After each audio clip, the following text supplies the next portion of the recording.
Les pyramides.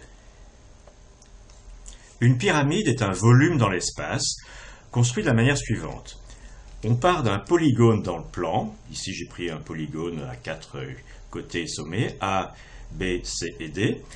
On choisit un point que j'ai appelé E en dehors du plan, et on lève tous les segments depuis les sommets du polygone jusque vers ce point en dehors qui sera le sommet de la pyramide.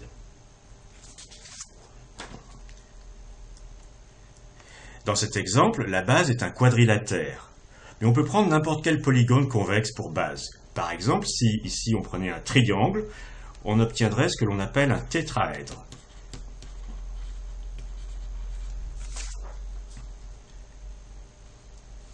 Un tétraèdre, c'est une pyramide à base triangulaire.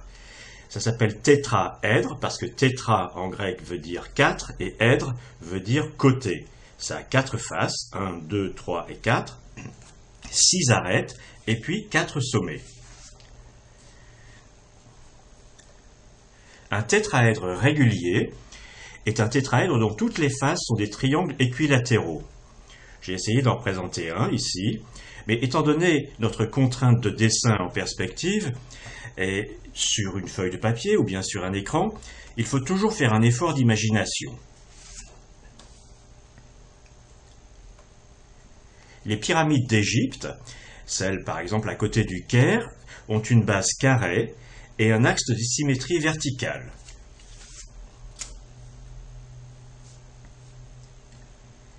Dans une leçon de 6e, nous avons reconstitué un cube à l'aide de 3 pyramides identiques.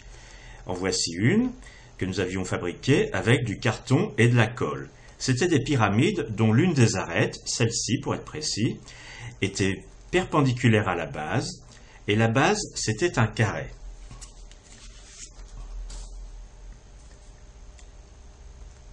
Nous avons vu que cette pyramide, que j'ai représentée ici en rouge, avait pour volume la surface de la base multipliée par la hauteur.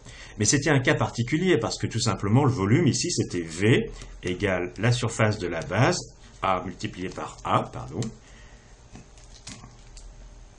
multiplié par la hauteur A, c'est-à-dire le volume du cube, multiplié par un tiers, puisqu'il en fallait 3. On a vu que 3 permettait de reconstituer le cube.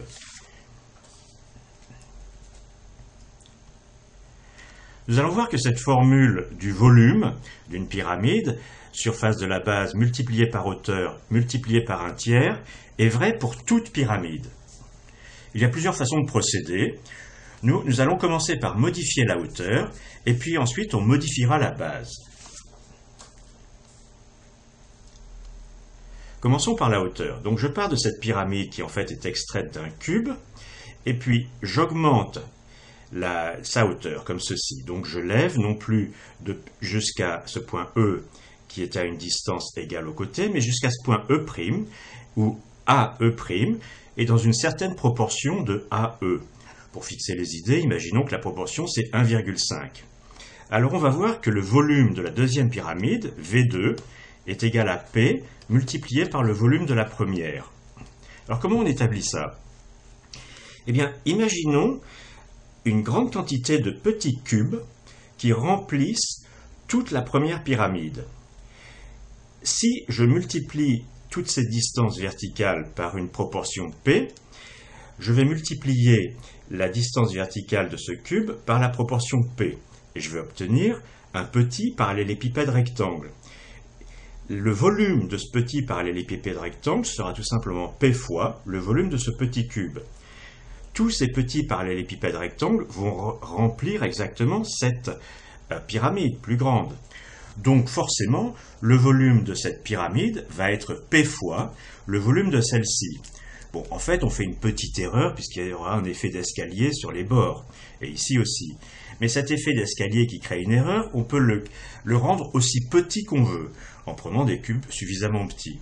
Donc forcément, on a tout simplement V2 égale P fois V1. Maintenant, on va s'occuper de changer la base. Enfin, tout d'abord, on va changer le sommet.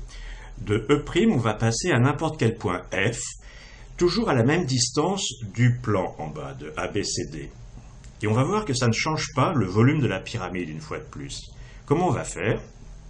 On va découper la pyramide en fines tranches, comme ceci, vertes, et on peut faire glisser chaque tranche de telle sorte que le sommet maintenant atteigne F et non plus E'.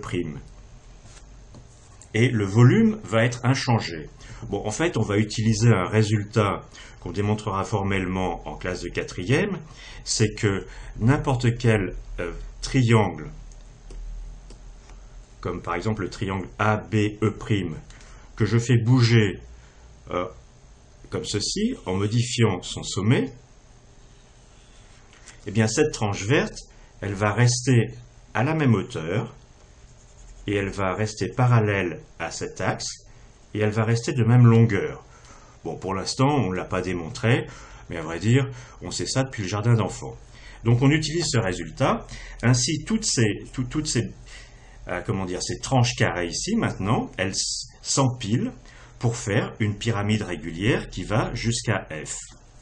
Et donc, le volume V2 reste inchangé.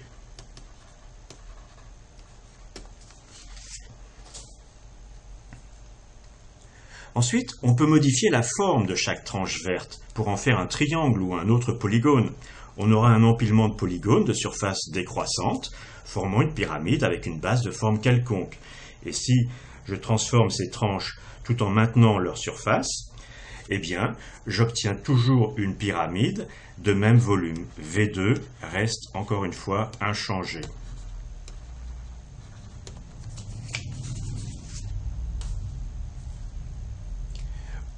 On en conclut que pour n'importe quelle pyramide de base qui est un polygone et qui a une surface S, ce qu'on appelle une RS en mathématiques, et puis une certaine hauteur H, eh bien V, le volume de cette pyramide, est égal à la surface de la base multipliée par la hauteur divisé par 3. Ce que l'on note, V égale S multiplié par H divisé par 3.